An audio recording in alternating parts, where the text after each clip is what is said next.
L'article 27 de la loi El Khomri dit que les voitures touristes avec chauffeur, c'est-à-dire ceux qui travaillent pour Uber, société connue à Paris pour sa rapacité et sa façon de piquer des milliards sur un travail qu'elle paye à très bas coût, que les VTC ne seront plus soumis à l'article L7411.1 du Code du travail. Alors, les gens qui ne sont pas spécialistes ne savent pas, et moi je vais vous dire ce que ça veut dire. Ça veut dire qu'ils ne seront plus, en aucun cas, leur contrat ne sera requalifiable en contrat de travail. Or, le VTC, aujourd'hui, c'est quelqu'un qui il fait une course. Uber commande la course.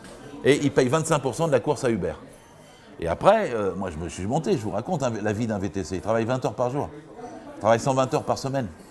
J'ai discuté avec l'un d'entre eux, il avait eu un problème de tôle, de carrosserie. Il remboursait 1 600 € parce que c'est pas Uber qui paye. La voiture est à sa charge, l'essence est à sa charge, l'assurance est à sa charge. Et il n'a pas de contrat de travail. C'est-à-dire qu'il n'a pas d'horaire, il n'a pas de salaire, il n'a pas de médecin du travail, il n'a pas de statut, il n'a pas d'inspecteur du travail, il n'a rien. C'est un contrat commercial. Il n'est pas un contrat de travail. Alors regardez bien, parce que le titre de la loi El Khomri, c'est une loi pour les entreprises et les actifs. Alors les entreprises viennent d'abord, et les actifs, ça n'est pas seulement les salariés. Donc en vérité, ça intègre les VTC. Et alors, en ce moment, quand nous parlons, l'URSSAF est en guerre contre Uber. Il dit « Ah non, ça ne marche pas, vous devez payer des cotisations sociales. » Et donc, ils exigent que ça soit comme un contrat de travail. Mais si la loi El Khomri passe, eh bien, ça ne sera plus possible pour l'URSSAF de continuer à exiger des cotisations sociales.